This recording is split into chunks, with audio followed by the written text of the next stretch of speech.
One of our followers requested an explanation of the Lutheran notion of person as it regards the Trinity. In this video, I'll be looking at what person means for early Lutheran dogmaticians.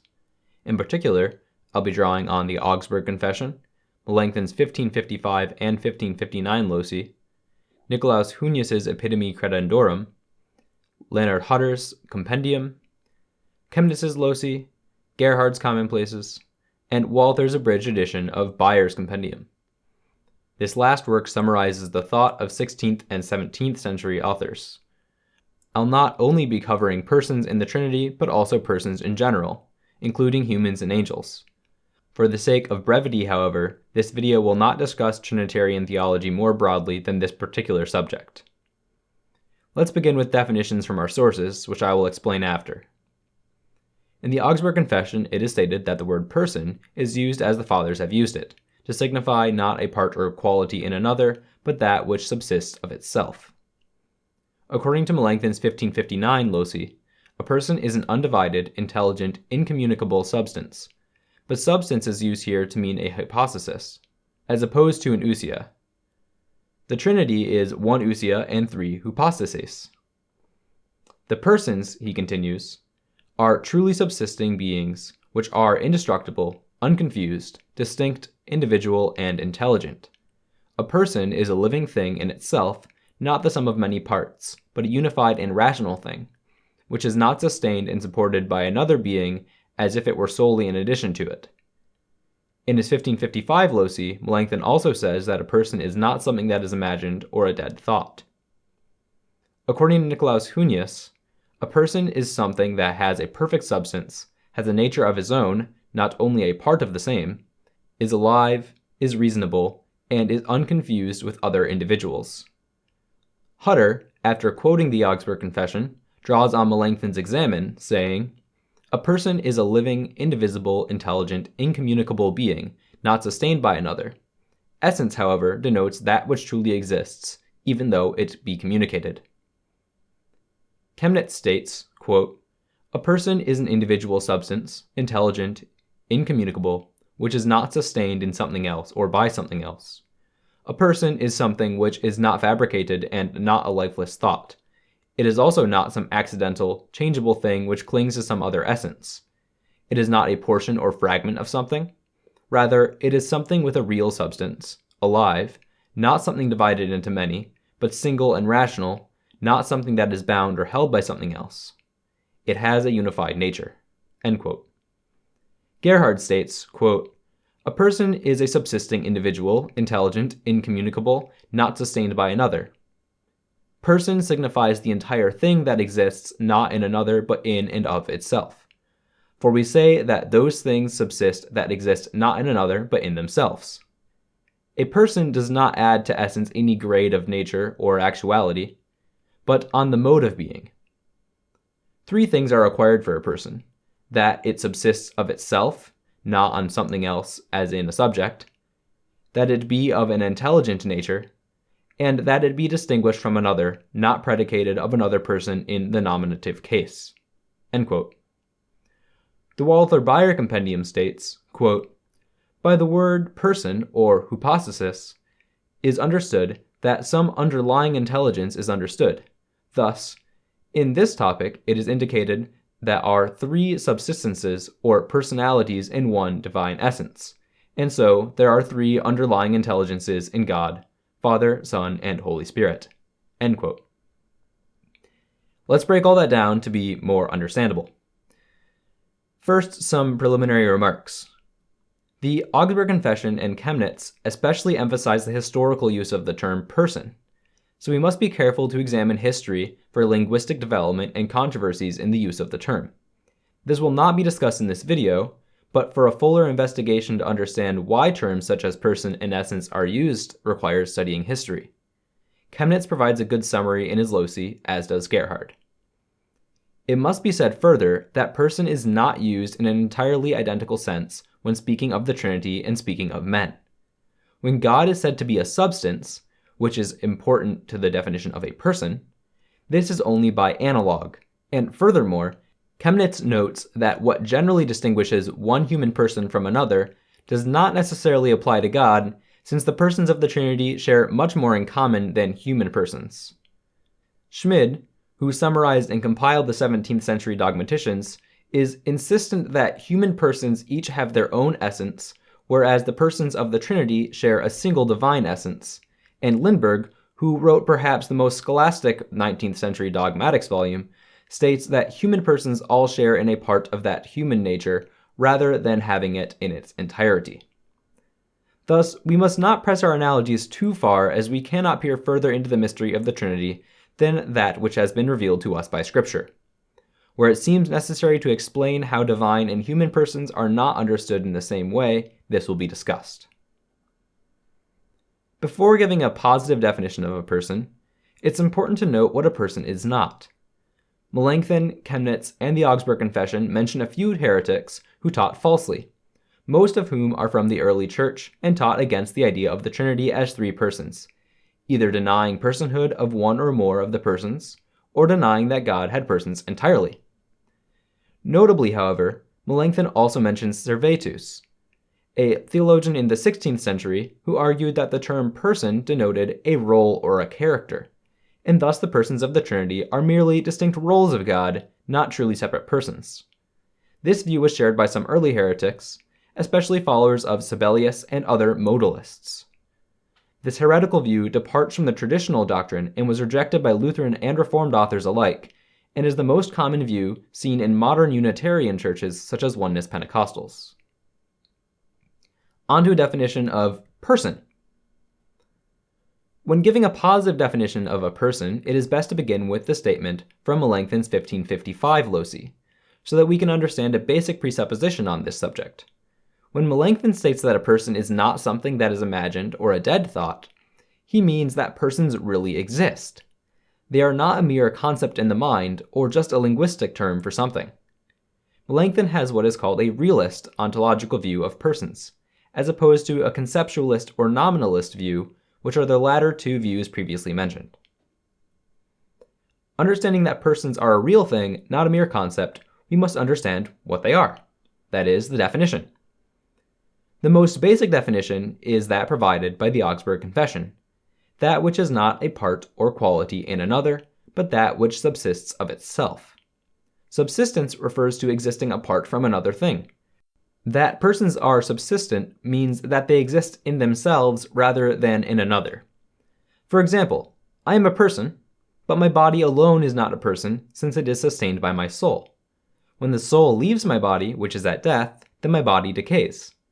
My hand is not a person since it exists as part of me. It is a detachable thing, though with some pain if it so happened. When my hand separates from me, it no longer lives but dies. Its existence depends on being attached to me, and it could not exist apart from being sustained by me, nor does it have potential to do so. I am a person, however, since I exist apart from another being. This is not to say that God doesn't sustain my existence, but rather that I am sustained by God directly rather than as a part of something else. My hand, however, is sustained by God, sustaining me as a whole. For the persons of the Trinity, they are subsistent existence itself, so they are not contingent or changeable. This means that unlike you or I, who depend on God for our existence, the persons of the Trinity are not dependent on anything else for existence. The early Lutheran scholastic Erasmus Sarcerius says that God himself has no cause of his being, and proves this by quoting Romans 11:35, quote, "Or who has first given to him, and it shall be repaid to him," end quote. The persons of the Trinity are subsistent existence itself, whereas human persons, such as you and I, are subsistent in a derivative sense, as we derive existence from God. With regard to persons of the Trinity, Gerhard states on this, quote, "All this must be explained correctly, however, lest we take it exclusively, understanding person to be only a matter of subsisting. For person is one thing, the manner of a person is another. Just as a person is one thing and a personal property another. Person is the divine essence itself, distinguished with a certain personal characteristic, and distinct from the others by its own mode of subsisting. The manner of the person, the property of the person, is its own manner of subsisting, through which and by reason of which any person is distinguished from another. Of the ancients, Basil, Gregory of Nyssa, and Damascene teach, the distinction between essence and person is like the distinction between a species and an individual, or between human nature and an individual human. Peter, for example. Theodoret says, essence and person differ as a common and particular, or as a genus and species and individual, which Damascus explains in greater detail.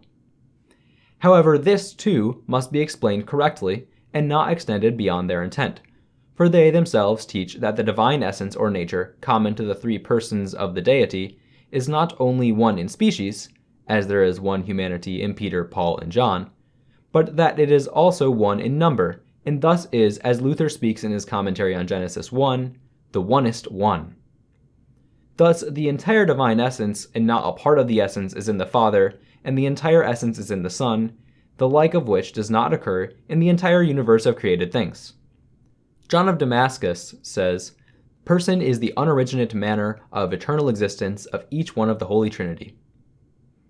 Suidas defines persons and says, it is that which is proper beyond what is common. Thus far, Gerhard. In addition to subsistence, it is important to add that persons are rational, since this differentiates persons from lesser beings. When Melanchthon says that persons are rational, he means that they have intellects. An intellect in this context does not necessarily refer to discursive knowledge, that is, thinking through things temporally, reading, speaking, listening, and the like, but rather a general metaphysical concept of intelligence. Humans and angels are persons, since they can reason, but oxen and horses are not persons, since they cannot reason. Huneus stated that it is necessary that a person have a perfect substance and a nature of his own, and not only a part of the same. This last part refers to subsistence, as we explained earlier. Huneus perhaps uses the Thomistic distinction of substance and nature in his definition here. Nature is used synonymously to essence. Humanity is a nature or essence. Substances are essence-existence composites. Substances must truly exist. As for persons having a substance, Huneus explains that man's reason cannot be considered a person because it doesn't have a substance. Human substance includes both the form of humanity, that is the archetype or nature of humans, and the material of the individual, the literal particles that make them up. Thus, reason does not have a substance in itself.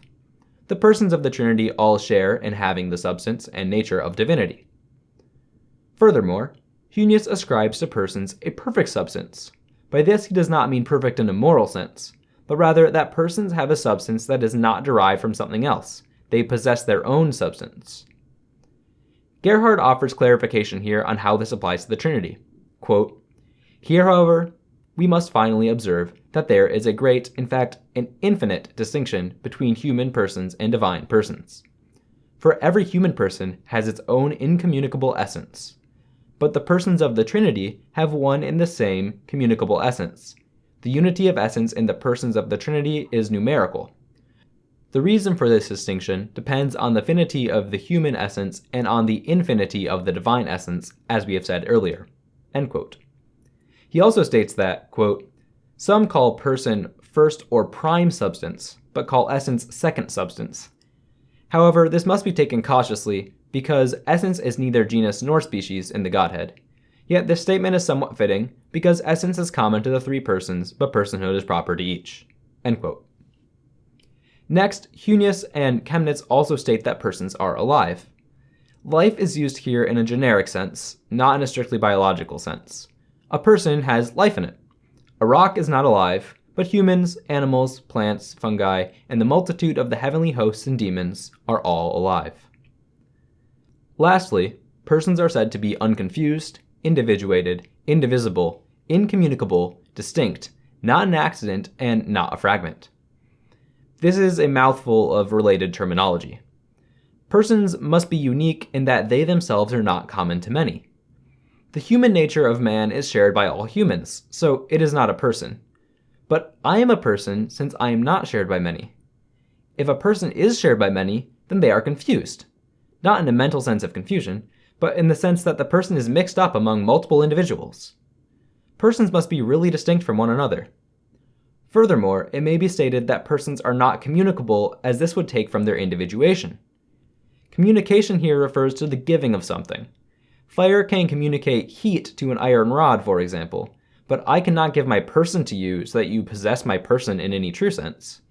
You could legally own me, but you cannot possess my person such that it is now part of your person, or possessed by your person in such a way that my person is an appendage of yours.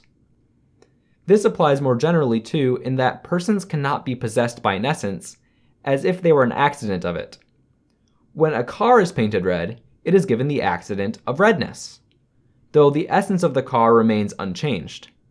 A person cannot be given in the same way as redness was given to the car. It is also said that whatever individuates a person is part of the essence of the person. If that is removed, then it is no longer a person. Thus, it may be repeated that persons cannot be communicated. This applies to humans, angels, and divine persons alike. A person is also indivisible and not fragmentable. That is, a person cannot be divided into the sum of his parts, like how a row of rocks may be divided into each rock. Persons cannot be fragmented, nor are they fragments of something greater. This is important for understanding the person of Christ.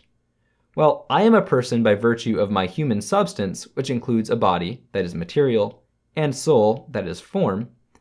Christ is not a person by virtue of having a human body and human soul, but is a person prior to his incarnation. This brings us to our conclusion. Please like and subscribe and leave a comment if you'd like to request a future video topic. Videos with dense topics and reading like this can take longer to make, so there may be a delay, but we created this channel specifically for videos like this one, delivering scholastic Lutheranism to the audience in a hopefully digestible manner, so we're glad to make them.